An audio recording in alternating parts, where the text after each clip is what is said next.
عزيزي التلميذ مرحبا مجددا.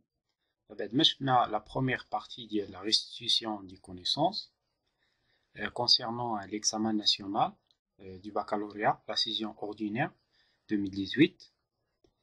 Maintenant, on va voir la deuxième partie consacrée au raisonnement scientifique et communication écrite et graphique. Il est noté sur 15 points. Il a fait que la première partie où de la playlist révision bac 2022, la première partie et les autres suggestions des examens de baccalauréat et les éléments de réponse officielle. Premièrement, on va voir l'exercice numéro 1. Il est noté sur 6 points et dans laquelle on va voir la polykystose rénale. La polykystose rénale est la maladie génétique du rein le plus commune. Il est caractérisé par le développement progressif de multiples kystes dans les reins, ce qui provoque une insuffisance rénale. Donc, cette maladie est accompagnée par d'autres symptômes comme l'hypertension artérielle, l'apparition du sang dans les urines et la polykystose hépatique. Afin de déterminer l'origine génétique de cette maladie et son mode de transmission, on présente les données suivantes. Donnée numéro 1. Des études récentes ont montré une relation entre la polykystose rénale et un complexe protéine intégré dans la membrane cytoplasmique des cellules tubulaires du rein. Ce complexe est formé de deux protéines appelées polycystine 1, PC1 et polycystine 2, PC2. Donc, dans le cas normal, le complexe PC1 et PC2 permettent le passage des ions calcium et la régulation de l'activité des voies réactionnelles à l'intérieur des cellules appelées mTOR. Donc, toute altération au niveau de ce complexe a un impact sur la croissance et la division cellulaire. Le document numéro 1 montre la relation entre le complexe PC1 et PC2 et la multiplication des cellules tubulaires chez une personne saine et chez une personne malade. La figure A et la figure B. Donc, concernant les deux figures A et B, donc voilà parmi les points de différence entre un sujet normal et un sujet qui est atteint de polykystose. Donc, l'aspect du rein, comme vous voyez ici, l'aspect du rein chez une personne saine et l'aspect du rein chez une personne qui est malade. On a aussi d'autres points de différence au niveau du complexe PC1 et PC2 qui est normal, alors que atteint, elle est caractérisée par une structure qui est anormale. Donc, parmi les autres points de différence entre ces deux sujets, on remarque que le flux des ions Ca2+, elle est normal, ici, au niveau de la figure A, et elle est faible chez le patient qui est atteint de cette maladie. Donc, cette activité qui est anormale de complexe protéique, elle est associée par une forte activité de mTOR et donc la multiplication importante des cellules qui est à l'origine de la formation des kystes au niveau du rein. Alors que chez le sujet qui est normal, on remarque que l'activité de mTOR est normale, ce qui est abouti à une multiplication cellulaire normale et donc pas de formation du kyste à la surface des reins. La question numéro 1. Comparer les données du document numéro 1 de la personne saine et celle de la personne malade. Donc, la comparaison. Premièrement, on va voir l'aspect du rein. Elle est normale chez la personne saine alors qu'il est caractérisé par la formation du kyste chez la personne qui est malade. Le complexe PC1 et PC2, il est normal chez la personne saine alors qu'il est anormal chez la personne qui est malade.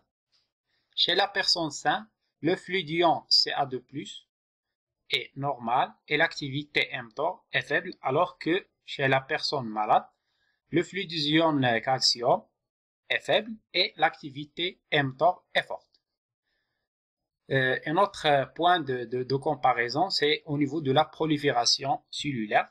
il est normal chez la personne saine alors qu'il est important chez la personne qui est malade.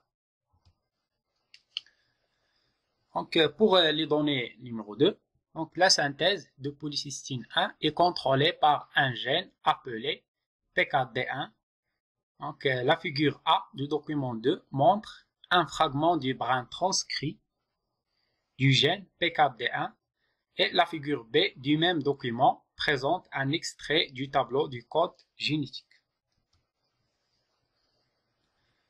Donc, voilà les fragments du gène PKD chez une personne qui est saine, ici, et chez une personne qui est malade. Et comme vous voyez ici, le sens de lecture, c'est-à-dire qu'il est de sens 3', 5'. C'est le sens 3', 5'. Et pour la figure B, il représente le code génétique et les acides aminés qui correspondent à chacune des triples des nucléotides. Donc, pour la question numéro 2, en utilisant les figures A et B du document numéro 2, donnez la séquence de l'ARN messager et la séquence des acides aminés correspondant au fragment du gène PKD1 chez la personne saine et chez la personne qui est malade, puis expliquer l'origine génétique de la polykystose rénale. Donc, premièrement, on va faire la transcription des fragments d'ADN, puisque le fragment donné il est en sens 3', 5'. Donc, par complémentarité, on obtient le fragment de l'ARN messager chez la personne qui est normale et chez la personne qui est malade. En utilisant le tableau du code génétique, et on obtient la séquence des acides aminés chez la personne normale et l'autre séquence qui est obtenue de la traduction de l'ARN messager chez la personne qui est malade. Donc, en ce qui concerne l'explication, premièrement, il a une mutation au niveau du gène PKD1 suite à une dilution des 3 nucléotides GAC. Donc, cette dilution elle est associée par l'absence de triple des nucléotides CUG au niveau de l'ARN messager de la personne qui est malade, ici. Donc, cette dilution elle est associée par l'absence d'un acide aminé au niveau de la structure protéique chez la personne qui est malade. Et donc, cette défaillance structurale elle est associée par la formation d'une protéine PC1 qui est anormale, qui aboutit à la formation de complexes PC1 et PC2 qui est à son tour défaillant, bien anormal. Ceci se traduit par la perturbation de la division des cellules tubulaires au niveau du rein et donc l'apparition de la polykystose rénale.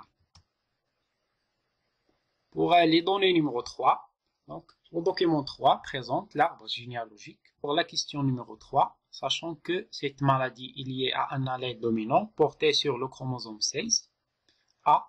Donnez en justifiant votre réponse le génotype des individus 1, 2 et 2, 1 et 2, 2.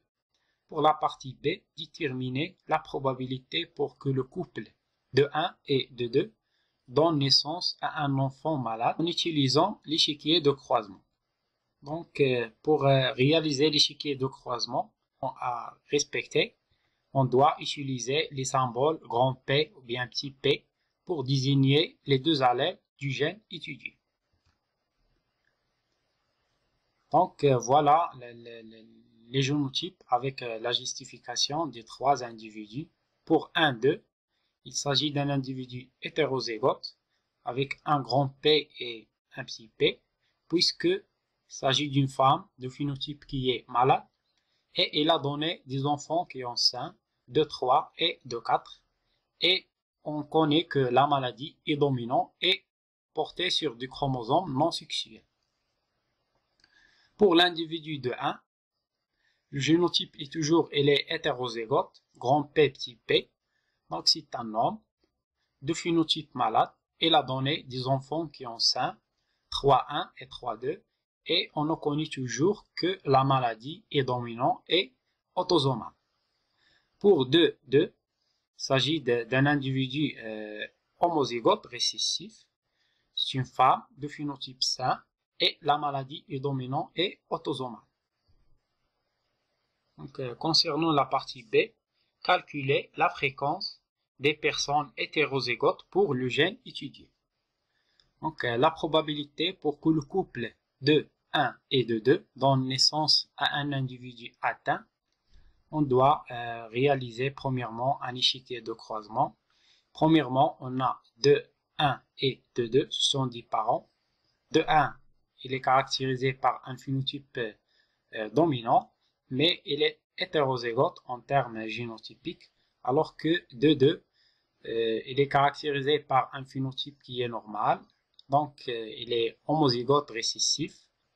Donc ces deux parents donnent naissance à un descendant avec deux phénotypes, un grand P et petit p, des enfants malades et des autres qui sont sains, avec une probabilité de 50%.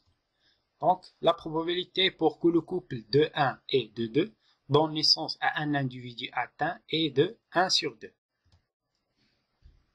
Nous, on va voir les données numéro 4. Donc, la polykystose rénale touche une personne parmi 1000 individus d'une population donnée, en considérant que cette population obéit à la loi Hardy-Weinberg.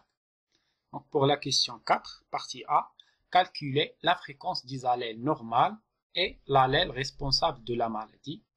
Pour la partie B, calculer la fréquence des personnes hétérozygotes pour le gène étudié.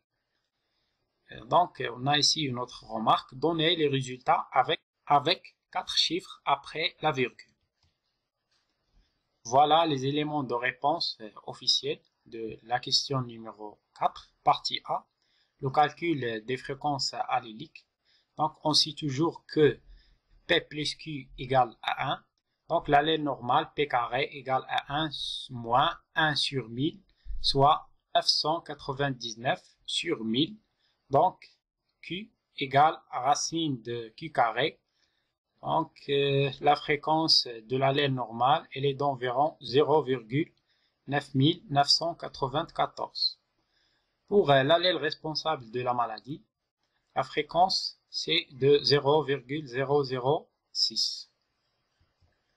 Donc, pour la fréquence des individus qui ont hétérozygote, donc on sait que H égale à 2PQ, soit 2 fois 0,006 fois 0,9994, donc égal à 0,0011. Donc, concernant le deuxième exercice de cette deuxième partie, je vais traiter dans une autre capsule vidéo. Merci pour votre attention.